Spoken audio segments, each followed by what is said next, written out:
Prove that all four circles drawn with the side of a rhombus as diameter pass through a common point. ഒരു സമഭുജ സാമാന്തരികത്തിന്റെ 4 വശങ്ങളും വ്യാസമായി വരക്കുന്ന വൃത്തങ്ങളെല്ലാം പൊതുവായ ഒരു ബിന്ദുവിലൂടെ കടന്നു പോകുമെന്ന് തെളിയിക്കുക. ഇവിടെ നിങ്ങൾക്ക് കാണാം ഒരു ബ്ലൂ റോംബസ് തന്നിട്ടുണ്ട്, നീല കളറിൽ ഒരു സമഭുജ സാമാന്തരികം തന്നിട്ടുണ്ട്. ഈ സമഭുജ സാമാന്തരികത്തിന്റെ ഓരോ വശങ്ങളും ഡയമീറ്റർ ആയിട്ട് അഥവാ വ്യാസങ്ങളാക്കിയിട്ട് 4 വൃത്തങ്ങളും വരച്ചിട്ടുണ്ട്. ഈ 4 വൃത്തങ്ങളും ഒരു ബിന്ദുവിലൂടെ കടന്നു പോകുന്നു എന്ന് തെളിയിക്കണം. ഇതാണ് നമ്മളുടെ ഒന്നാമത്തെ ചോദ്യം.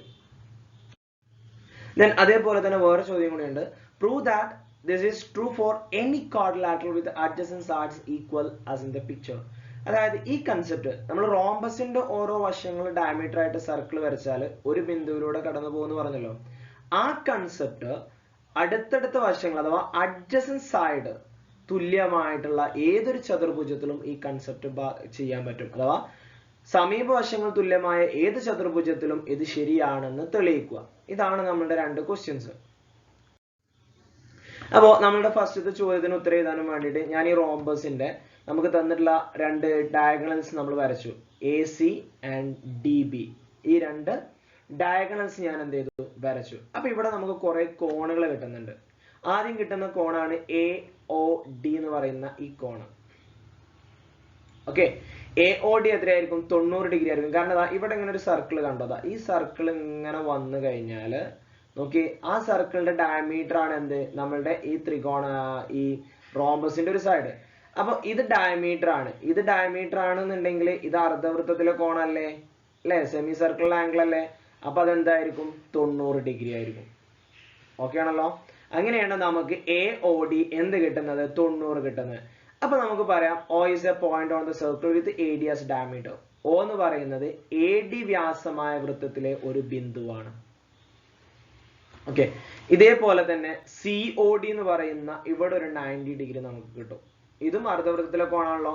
CD ആണ് ഇവിടുത്തെ വ്യാസം. അപ്പൊ O is the point on the circle with CD as diameter. CD വ്യാസമായ വൃത്തത്തിലെ ഒരു ബിന്ദുവാണ് എന്ത്, O എന്ന് പറയുന്നത്. ഇനി അടുത്ത ആംഗിൾ COB ഇവിടെ വരുന്നത്, ഇതും ഡയമീറ്റർ ഒരു വശമായിട്ട് വരുന്ന തന്നെയാണല്ലോ, സർക്കിളിൽ ഒരു പോയിന്റ് ആയിട്ട് കിട്ടും. ഇനി ഈ കോണുകളൊക്കെ 90 കിട്ടാൻ ഒരു കാരണമുണ്ട്. ഇത് 90 ആയതുകൊണ്ടാണ് ഇത് സർക്കിളിലെ പോയിന്റ് എന്ന് പറഞ്ഞത്. 90 ആവാൻ വേറെ കാരണമുണ്ട്, ഞാൻ ഇവിടെ എഴുതിയിട്ടില്ല. അതെന്താന്ന് ചോദിച്ചു കഴിഞ്ഞാൽ പറയാൻ മറന്നുപോയി, സോറി. ഈ റോംബസുകളുടെ ഡയഗണലിന് ഒരു പ്രത്യേകത ഉണ്ട്. എന്താണെന്നറിയോ? റോംബസിന്റെ അഥവാ സമഭുജ സാമാന്തരികങ്ങളുടെ വികരണങ്ങൾ പരസ്പരം ലംബ സമഭാജികളാണ്, പെർപെൻഡിക്കുലാർ ബൈസെക്ടേഴ്സ് ആണ്. ഓക്കെ, സമഭുജ സാമാന്തരികത്തിന്റെ വികരണങ്ങൾ എന്താണ്? ലംബ സമഭാജികളാണ്. എന്താണ്? ലംബ സമഭാജികൾ. അതായത് വികരണങ്ങൾ ചേർത്ത് കഴിഞ്ഞാൽ വികരണങ്ങൾക്കിടയിലുള്ള കോണ് എന്ന് പറയുന്നത് 90 ഡിഗ്രി ആയിരിക്കും. അതുകൊണ്ടാണ് ഈ AOD 90 വരുന്നത്. അപ്പൊ O is a point on the circle diameter AD. അപ്പൊ O എന്ന് പറയുന്നത് AD വ്യാസമായ വൃത്തത്തിലെ ഒരു പോയിന്റ് ആയി. ഇനി DC എന്ന് പറയുന്ന ഈ പോയിന്റും എന്ത് തന്നെയാണ്? റോംബസിന്റെ ഡയഗണൽ ആയതുകൊണ്ട് ഇത് 90 ആണ്. അപ്പൊ അതും സർക്കിളിൽ ഒരു പോയിന്റ് ആയി. ഓക്കെ, അതിവിടെ എഴുതിയിട്ടില്ല. ദെൻ COBയും അതേപോലെ തന്നെ റോംബസിന്റെ ഡയഗണൽസ് തമ്മിലുള്ള ആംഗിൾ ആണ്, അതും 90. അപ്പൊ നമുക്ക് പറയാം O is a point on the circle with diameter CB. CB വ്യാസമായ വൃത്തത്തിലെ ഒരു ബിന്ദുവാണ് എന്ത്, O. ഒരു കോണും കൂടി ഉണ്ടാവും അല്ലെ. അടുത്ത് AOB, അതും എന്താണ്? 90 ആണ്. ഡയഗണൽസ് ആണല്ലോ. O is a point on the circle with AB as a diameter. Okay, AB വ്യാസമായ വൃത്തത്തിലെ ഒരു ബിന്ദുവാണ് O. O is a common part for all the 4 circles. ഈ 4 വൃത്തങ്ങളുടെയും പൊതുവായ ബിന്ദുവാണ് O. കണ്ടോ, എല്ലാം O എന്ന് പറയുന്ന പോയിന്റ് സർക്കിളിലാണ്. O എന്ന് പറയുന്ന എല്ലാ പോയിന്റും എവിടെയെന്നുള്ളത് കിട്ടി? സർക്കിളിലാണെന്ന് കിട്ടി. O എന്ന് പറയുന്ന ഒരൊറ്റ പോയിന്റ് അല്ല എവിടെ ഉള്ളൂ. അപ്പൊ എല്ലാം സർക്കിളിൽ ഉണ്ട് എന്നുള്ളതിന് അർത്ഥം എന്താ? ഈ എല്ലാ സർക്കിളുകളും O എന്ന് പറയുന്ന പോയിന്റ് കൂടെ പാസ് ചെയ്ത് പോകുന്നുണ്ടെന്നല്ലേ. കിട്ടിയില്ലേ? ഓക്കെ, ദെൻ അടുത്തത് ഇതായിരുന്നു നമ്മളുടെ ചോദ്യം. സമീപവശങ്ങളിൽ തുല്യമായിട്ടുള്ള ഏതൊരു ചതുർഭുജങ്ങൾക്കും ഇത് തുല്യമാണെന്ന് തെളിയിക്കുക. ഇവിടെ ഞാൻ ഡയഗണൽ വരച്ചിട്ടുണ്ട്. ഇവിടെ നമ്മൾ എന്താ പറയാ, റോംബസ് ഒന്നല്ല, അതുകൊണ്ട് ആ കോണുകൾ 90 ആണെന്നുള്ളത് നമ്മൾ തെളിയിക്കണം. Okay, adjacent sides are equal. സമീപവശങ്ങൾ തുല്യം എന്ന് നമുക്ക് തന്നിട്ടുണ്ട്. അപ്പൊ നമുക്ക് പറയാൻ പറ്റും ABയും AD. സമീപവശങ്ങൾ തുല്യം എന്ന് പറയുമ്പോൾ ABയും ADയും തുല്യമാണ്. ഈ 2 വശങ്ങൾ തുല്യമാണ്. ഓക്കെ, ദെൻ അതേപോലെ തന്നെ AO എന്ന് പറയുന്നത് ഈ 2 ത്രികോണങ്ങൾക്കും കോമൺ ആണ്. AO എന്ന് പറയുന്നത് രണ്ട് ത്രികോണങ്ങൾക്കും കോമൺ ആണ്. Then AOD equal to AOB, ഈ രണ്ട് കോണുകൾ 90 ഡിഗ്രി ആണ്.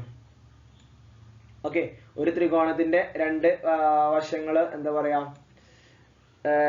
ഡയമീറ്റർ AD ഡയമീറ്റർ ആണെന്നുണ്ടെങ്കിൽ ഇത് വൃത്തത്തിലുള്ള കോണാണെന്നുണ്ടെങ്കിൽ അത് എവിടെ വരും? 90 ഡിഗ്രി വരും. ഓക്കെ, അപ്പൊ ഈ രണ്ട് കോണുകൾ എന്താണ്? തുല്യമാണ്. AODയും AOBയും തുല്യമാണ്. അങ്ങനെയാണെങ്കിൽ ഇതൊരു സമപാർശ്വ ത്രികോണം ആയതുകൊണ്ട് തന്നെ, അല്ലെങ്കിൽ നമുക്ക് ഇനി കോണുകൾ കിട്ടിയിട്ടില്ലെങ്കിൽ നമുക്ക് എന്ത് പറയാൻ പറ്റും? ഈ O എന്ന് പറയുന്നത് ഒരു സമപാർശ്വ ത്രികോണത്തിന്റെ ഒരു സമപാർശ്വ ത്രികോണത്തിന് ഒരു പ്രത്യേകത ഉണ്ടെന്ന് അറിയോ? തുല്യവശങ്ങൾ ചേരുന്ന കോണിൽ നിന്നും എതിർവശത്തേക്ക് വരക്കുന്ന ലംബം എതിർവശത്തിനെ തുല്യമാക്കും. ഇല്ലെങ്കിൽ ഇത് രണ്ടും 90 ആയതുകൊണ്ട് നമുക്ക് ഇവിടെ പൈതഗോറസ് തിയറം അപ്ലൈ ചെയ്യാൻ പറ്റും.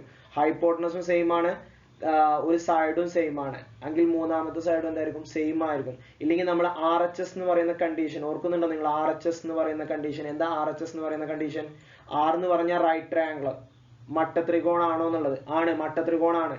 H എന്ന് പറഞ്ഞാൽ ഹൈപ്പോട്ടനസ് അഥവാ Karnam, AD equal to AB കിട്ടി അല്ലെ? S എന്ന് പറഞ്ഞ ഏതെങ്കിലും ഒരു സൈഡ്, AO എന്ന് പറയുന്ന സൈഡ് രണ്ടിനും കോമൺ ആണ്, എങ്കിൽ ഈ രണ്ട് ത്രികോണങ്ങളും തുല്യമാണ്. അതാണ് RHS. അങ്ങനെ വെച്ച് നോക്കുമ്പോൾ നമുക്ക് എന്ത് കിട്ടും? OB ഈക്വൽ ടു OD എന്ന് കിട്ടും. ഓക്കെ, തുല്യ ത്രികോണങ്ങളാണ് RHS കണ്ടീഷൻ വെച്ചാണ്ട്. Then OD equal to OB. അപ്പൊ ഈ O എന്ന് പറയുന്നത് BDയുടെ മധ്യബിന്ദു, DBയുടെ മധ്യബിന്ദു എന്ന് കിട്ടിയല്ലോ. Then 2 circle passes through O, രണ്ട് വൃത്തങ്ങളും ഓയിലൂടെ കടന്നു പോകും. ഒന്നാമത്തെ കിട്ടി. ഇനി രണ്ടാമത്തെ ത്രികോണം BCD is an isosceles triangle. BCD എന്താണ്? സമപാർശ്വ ത്രികോണാണ്. അപ്പൊ മുകളിൽ പറഞ്ഞ എല്ലാ കണ്ടീഷൻസും വെച്ചാണ്ട് സെയിം മെത്തേഡിൽ തന്നെ നമുക്ക് പറയാൻ പറ്റും എന്ത്? ഇവിടെയും O എന്ന് പറയുന്നത് രണ്ടിനും എന്താണ്? Circles with diameter CD and BC are passes through the mid point of BD. എന്തുകൊണ്ടാ? തൊട്ട് മുകളിൽ നമ്മൾ തെളിയിച്ചു ഇത് സമപാർശ്വ ത്രികോണാണ് അല്ലെ? ഇവിടുത്തെ ത്രികോണം ADB സമപാർശ്വമായിരുന്നില്ലേ? അങ്ങനെയാണെന്നുണ്ടെങ്കിൽ അതിന്റെ ബേസിന്റെ മിഡ് പോയിന്റ് ഇവിടെ പോവാന്നുള്ളത് നമ്മൾ തെളിയിച്ചല്ലോ. അതേ കൺസെപ്റ്റിനെ നമ്മൾ ഇവിടെ യൂസ് ചെയ്യുന്നു. ഇത് രണ്ടും ഈക്വൽ ആണ്. സമീപവശങ്ങൾ തുല്യം എന്ന് പറഞ്ഞിട്ടുണ്ട്. സമീപവശങ്ങൾ തുല്യമാണെന്നുണ്ടെങ്കിൽ ആ രണ്ട് വശങ്ങൾ എന്താണ്? ഈക്വൽ ആണ്. അപ്പോ ഇതും ഒരു സമപാർശ്വ ത്രികോണാണ് എങ്കിൽ ഈ സർക്കിളും ഈ രണ്ട് സർക്കിളുകളും O എന്ന് പറയുന്ന ബിന്ദുവിൽ കൂടെ തന്നെ എന്ത് കടന്നു പോകും? പാസ് ചെയ്തു പോകും. ദെൻ നമുക്ക് പറയാം O is a common point for 4 circles. 4 വൃത്തങ്ങൾക്കും പൊതുവാണ് എന്ത്? O എന്ന് പറയുന്നത്.